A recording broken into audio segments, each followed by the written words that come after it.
करतार सिंह सराभा भारत के प्रसिद्ध क्रांतिकारियों में से एक थे। उन्हें अपने शौर्य, साहस, त्याग व बलिदान के लिए हमेशा याद किया जाता रहेगा।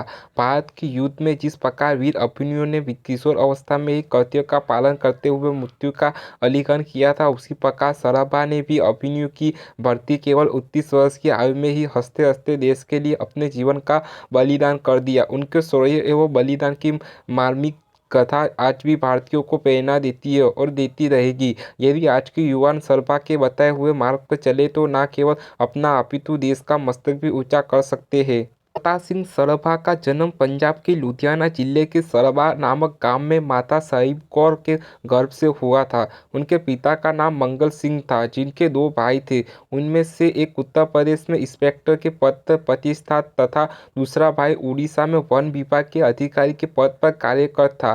सराभा की एक छोटी बहन भी थी, जिसका नाम दत्ता कौर था। उस समय उड़ीसा बंगाल राज्य के अंतर्गत आता था।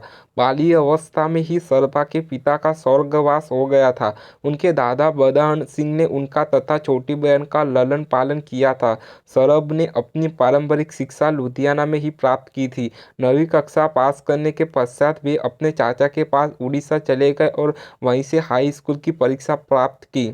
1905 के बंगाल विभाजन के विरुद्ध क्रांतिकारी आंदोलन प्रारंभ हो चुका था, जिससे प्रभावित होकर करतार सिंह सराभा क्रांतिकारियों के सम्मिलित हो गए। यद्यपि उन्हें बंदी नहीं बनाया गया, तथापि क्रांतिकारी विचार की जड़ें उनके हृदय में गहराई तक पहुंच चुकी थी।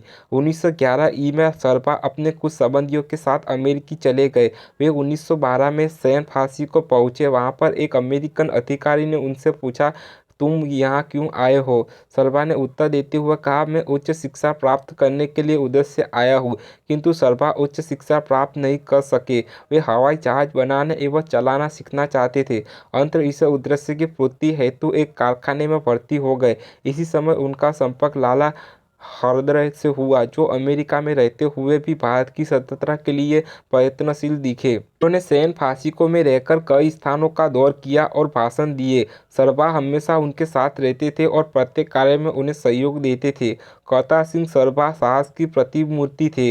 देश की आज़ादी से संबंधित किसी भी कार्य में वे हमेशा आगे रहते थे। 25 मार्च 1913 में ओरेगन प्रांत में भारतीयों की एक बहुत बड़ी सभा हुई, जिसके मुख्य वक्ता लाला हरदय थे। उन्होंने सभा में भाषण देते हुए कहा था, मुझे ऐसे युवक की आवश्यकता है जो भारत की स्वतंत्रता के लिए अपने प्राण दे सके। इस पर सर्वप्रथम करतार सिंह सराभा ने उठाकर अपने आप को प्रस्तुत किया। तालियों की गड़गड़ाहट बीच के लाला हरदय ने सराभा को अपने गले से लगा लिया। सभा में गदर नाम से एक समाचार पत्र लिखने का निश्चय किया गया, जो भारत की स्वतंत्रता का प्रचार करे। इसे कई भाषाओं में प्रकाशित किया जाए और जिन जिन देशों में भारतवासी रहते हैं उन सभी में इसे भेजा जाए। फलतः 1913 में गदर प्रकाशित हुआ। इसके पंजाबी संस्करण के संपादक कार्य सराभा ही करते थे।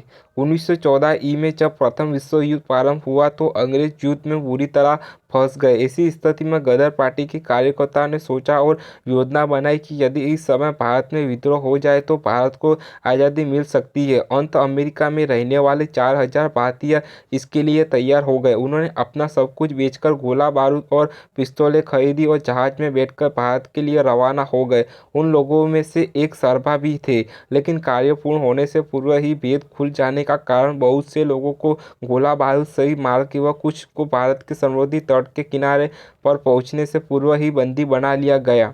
अपने अपने साथियों के साथ ही किसी प्रकार से बाज निकलने में सफल रहे। अब पंजाब पहुंचकर उन्होंने गुप्त रूप से विद्रोह के लिए तैयारी आरंभ कर दी। सराभा ने गुप्त रूप से क्रांतिकारियों से मिलने की निश्चय किया, ताकि भारत में विप्लव की आग जलाई जा सके। इसी उद्देश्य के पूर्ति हेतु उन्होंने सुरेंद्रनाथ बनर्जी, रासबिहारी बोस, सचिंद्रनाथ सान्याल आदि क्रांतिकारियों से भेंट की। उनके प्रयत्नों से जलधारा की एक बगीचे में एक गोष्ठी आयोजित की गई, जिसमें पंजाब के सभी क्रांतिकारियों ने भाग लिया। इस समय सराभा की आयु मात्र 19 वर्ष की थी। इस गोष्ठी में पंजाब के क्रांतिकारियों ने यह सुझाव दिया कि रासबिहारी बोस को पंजाब में आकर क्रांतिकारियों का संगठन बनाना चाहिए। फलतः रासबिहारी बोस ने पंजाब आकर सैनिकों का संगठन बनाया। इसी समय उन्होंने विद्रोह के लिए एक योजना भी बनाई। इस योजना के अनुसार समस्त भारत में फौजी छावनियां एक ही दिन और एक ही समय में अंग्रेज सरकार के विरुद्ध विद्रोह करेगी। अपने लाहौर, फिरोजपुर, रायपुर और अमृतसर आदि छावनियों में धूम-धाम कर पंजाबी सैनिकों को संगठित करके उन्हें विप्लव करने हेतु प्रेरित किया। वस्तुतः सौरभ ने पंजाब की समस्त फौजी छावनियां विलुप्त की, अग्नि प्रज्वलित कर दी थी।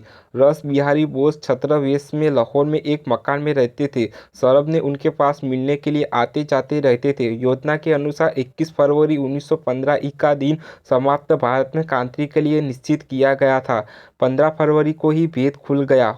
गुप्तचर क्रांतिकारी दल में सम्मिलित हो गया। उसे जब 21 फरवरी को समाप्त भारत में क्रांति होने के बारे में जानकारी मिली तो उसने 16 फरवरी को उस भेद को ब्रिटिश सरकार के संपर्क पकड़ कर दिया। फलतः चारों ओर जोरों से गिरफ्तारी होने लगी। बंगाल तथा पंजाब में तो गिरफ्तारी का तांता लग गया। रास बिहारी बोस किसी प्रकार लाहौर से वाराणसी होते हुए कलकत्ता चले गए और वहां से 6 नाम से पासपोर्ट बनाकर जापान चले गए। रास बिहारी बोस ने लाहौर छोड़ने से पूर्व सलभा को काबुल चले जाने का परामर्श दिया। अंततः उन्होंने काबुल के लिए प्रस्थान कर दिया। जब वे वजीराबाद पहुंचे तो उनके मन में यह विचार आया कि इस तरह छिपकर भागने से अच्छा है कि देश के लिए फांसी के कंधे पर चढ़कर अपने प्राण न्यौछावर कर दे। किसी ने ठीक ही लिखा है, वीर मृत्यु से कभी ना डरते, हंसकर गले लगाते हैं, फूलों की कोमल शैया समझ सूली पर सो जाते हैं। सौरभ के मन में ऐसा विचार आते ही वे वजीराबाद की फौजी छावनी में चले गए और वहां उन्होंने फौजियों के समक्ष भाषण देते हुए कहा, भाइयों, अंग्रेज विदेशी है, हमें उनकी बात नहीं माननी चाहिए। हमें आपस में मिलकर अंग्रेजी शासन को समाप्त कर देना चाहिए। सौरभ ने गिरफ्तार होने के लिए ही ऐसा भाषण दिया था। फलतः उन्हें गिरफ्तार कर लिया गया। इस अवसर पर उन्होंने बड़े गर्व के साथ स्वीकार किया कि वे अंग्रेजी शासन को समाप्त करने के लिए सैनिक विद्रोह करना चाहते हैं। करतर सिंह सौरभ पर हत्या, डाका, शासन को उलटने का अभियोग लगाकर लाहौर षड्यंत्र के नाम से मुकदमा चलाया गया। उनके साथ 63 दूसरे आदमियों पर भी मुकदमा चलाया गया था।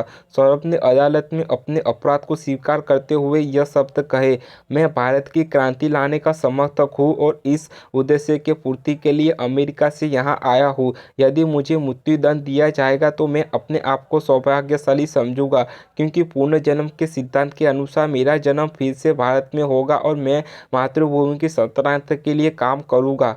जज ने उन 63 व्यक्तियों में से 24 को फांसी की सजा सुनाई। जब इसके विरुद्ध अपील की गई तो 7 व्यक्तियों की फांसी की सजा पूर्ववत रखी गई थी। उन 7 व्यक्तियों के नाम थे करतर सिंह सौरभ, विष्णु पिंगले, काशीराम, जगत सिंह, हरिनाम सिंह, सज्जन सिंह एवं बख्शी सिंह। फांसी पर झूलने से पूर्व सौरभ ने यह शब्द कहे, हे भगवान, मेरी यह प्रार्थना है कि मैं भारत में उस समय तक जन्म लेता रहूं जब तक कि मेरा देश स्वतंत्र ना हो जाए। 16 नवंबर 1915 को सौरभ हंसते हंसते फांसी के पर्दे पर झूल गए। जज के उनके मुकदमे का निर्णय सुनते हुए कहा था, इस युवक ने अमेरिका से लेकर हिंदुस्तान तक अंग्रेज शासन को उलटने का प्रयास किया। इसे जब और जहां भी अवसर मिला अंग्रेजों को हानि पहुंचाने का प्रयत्न किया। इसकी अवस्था बहुत कम है किंतु अंग्रेजी शासन के लिए बड़ा भयानक है। भाई परमानंद जी ने सौरभ के जेल के जीवन का वर्णन करते हुए लिखा है, सौरभा को कटोरी में भी हथकड़ियों और बेड़ियों से युक्त रखा जाता था। उनसे सिपाही बहुत डरते थे। उन्हें जब बाहर निकलना चाहता था तो सिपाहियों की बड़ी टुकड़ी उनके आगे पीछे चलती थी। उनके सिर पर मृत्यु सवार थी किंतु वे हंसते मुस्कुराते रहते थे। भाई परमानंद जी ने सौरभ के संबंध में आगे और लिखा है, मैंने सौरभा को अमेरिकी में देखा था। वे गदर पार्टी के कार्यकर्ताओं में मुख्य थे। वे बड़े साहसी और वीर थे। जिसका काम कोई भी नहीं कर सकता उसे करने के लिए सौरभा सदा तैयार रहते थे। उन्हें कांटों की राह पर चलने में सुख मालूम होता था, मृत्यु को गले लगाने में आनंद प्राप्त होता था। सौरभा जब अमेरिकी में जहाज में बैठकर भारत आ रहे थे तब रास्ते में ही उनके बहुत से साथी गिरफ्तार कर लिए गए थे, पर वे किसी भी तरह बचकर पंजाब आ गए और कुछ ही समय में अपनी देशभक्ति और वीरता वे करण प्रसिद्धि प्राप्त कर ली। उन्होंने पंजाब के क्रांतिकारियों को संगठित किया और चारों ओर धूम धमाकर फौजियों को विद्रोह करने हेतु प्रेरित किया। यदि भेद ना खुलता तो सारे भारत में एक साथ क्रांति की अग्नि की लपटों में ब्रिटिश शासन जलकर राख हो जाता।